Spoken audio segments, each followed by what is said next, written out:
Hello everyone, আসসালামু আলাইকুম। কেমন আছেন সবাই? আশা করছি সবাই ভালো আছেন, সুস্থ আছেন। আলহামদুলিল্লাহ, আমরাও বেশ ভালোই আছি। আমার নতুন একটি ব্লগে আপনাদের সবাইকে অনেক অনেক ওয়েলকাম। আজকে আমরা মেঘালয় ঘুরতে বেরিয়েছি। আর সব থেকে প্রথমে আমরা চলে যাব মেঘালয়ের ফেমাস প্লেস ডাউকি।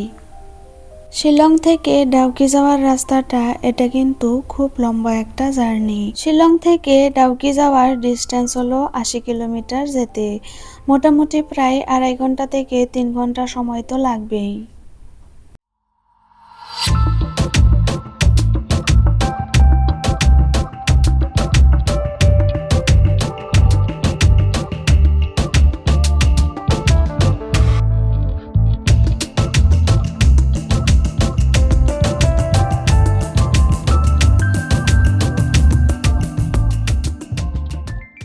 এইখানে দেখেন কত সুন্দর একটা ভিউ।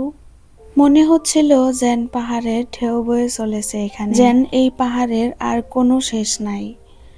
যখনই পাহাড় বা সমুদ্র সামনে আসি তখনই যেন সবকিছুই ভুলে যাই। মনে হয় আমরা কতটাই তুচ্ছ এই প্রাকৃতিক সৌন্দর্যের সামনে।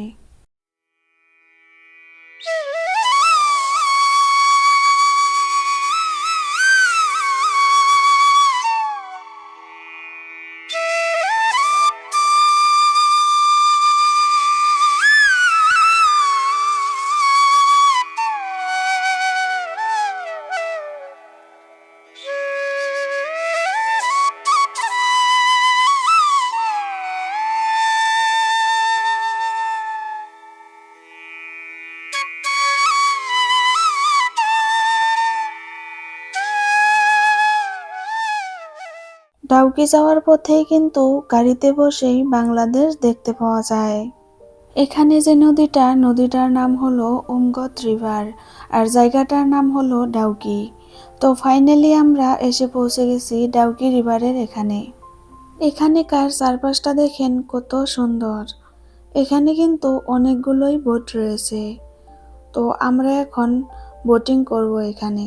আপনারা যখনই মেঘালয় ঘুরতে আসেন অবশ্যই ডাউকির ট্যুরটা করবেন। প্রথমত উমগত নদীর এই কাছের মতো স্বচ্ছ জল, আর তার সাথে এখানে দেখতে পাবেন ভারত আর বাংলাদেশের বর্ডার।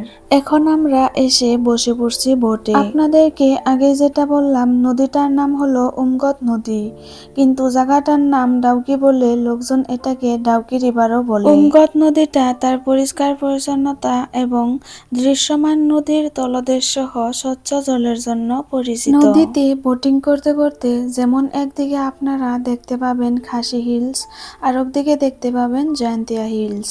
দুইটা পাহাড়ের মাঝখানে অবস্থিত এটা একটা খুবই সুন্দর নদী।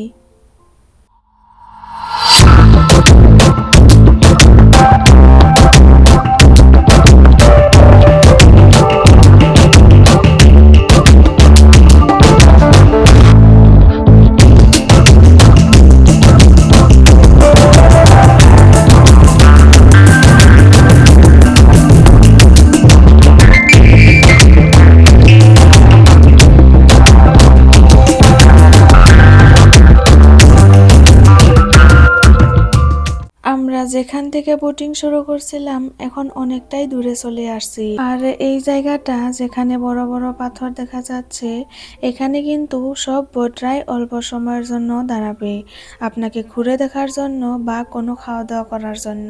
যেখান থেকে বোটিং স্টার্ট হয়েছিল ওইখানে কিন্তু নদীটা যথেষ্ট স্থির ছিল, কিন্তু এখানে আসতে না আসতেই নদীর স্রোত দেখতে পাবেন। নদীর পানিও কিন্তু অনেক ঠান্ডা ছিল।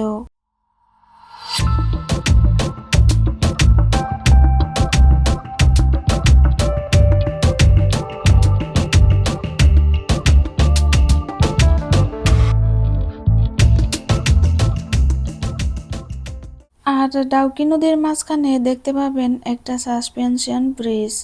এটা তৈরি করা হয়েছিল 1932 সালে। তো এখন আমাদের 1 ঘন্টার বোটিং শেষ হলো, আর এক্সপিরিয়েন্সটা কিন্তু দুর্দান্ত ছিল।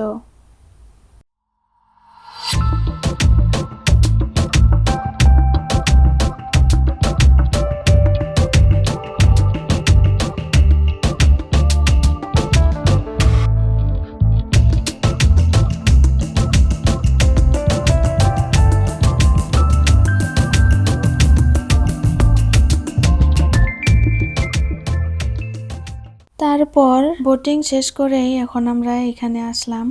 দেখেন চারপাশে লম্বা লম্বা সুপারি গাছ, রঙিন ছাতা, লোকালদের ছোট ছোট দোকান। এই দোকানগুলোতে অনেক ধরনের খাওয়া বস্তুই পাওয়া যায়।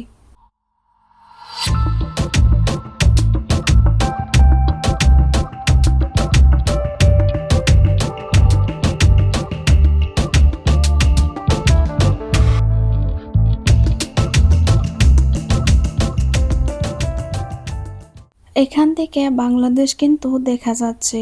ওই যে সামনে, ওটাই হচ্ছে বাংলাদেশ।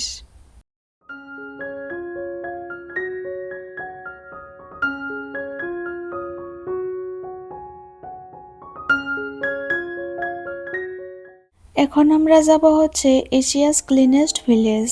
2003 সালে এই গ্রাম মলিংনংকে পুরস্কার দেওয়া হয়েছিল এশিয়াস ক্লিনেস্ট ভিলেজ। দেখেন চারপাশটা কত সুন্দর সাজানো গোছানো। এখানকার রাস্তাঘাট একদম ক্লিন, কোথাও একটুও ময়লা নেই। এখানে ছোট ছোট বাচ্চা থেকে শুরু করে বয়স্ক মানুষ সবাই পরিষ্কার পরিচ্ছন্নতায় জীবনযাপন করে।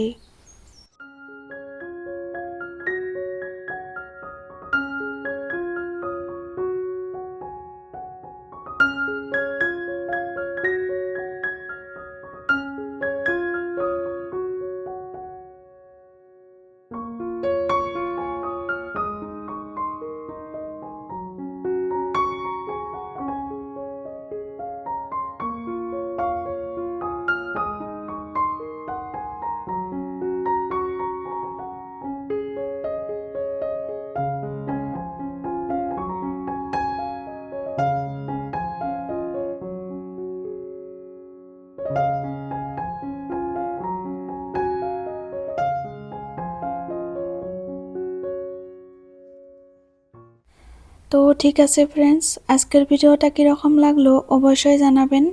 ভালো লাগলে একটি লাইক করবেন আর আমার চ্যানেলটা সাবস্ক্রাইব করবেন। দেখা হবে নতুন কোনো ভিডিওতে। আপনারা সবাই খুব ভালো থাকবেন, সুস্থ থাকবেন। আল্লাহ হাফিজ।